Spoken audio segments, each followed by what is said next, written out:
நிகழ்த்துவராக சக்தியே,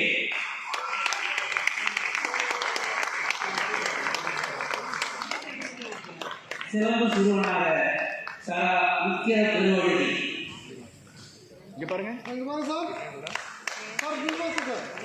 காவலர்கள் எல்ஐசி பாலசுப்ரமணியம்,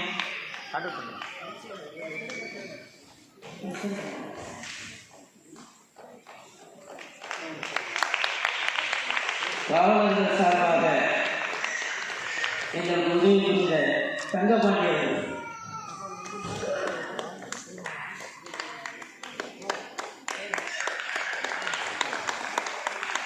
காவலர் ஸ்ரீதர் தம்பி அவர்கள்,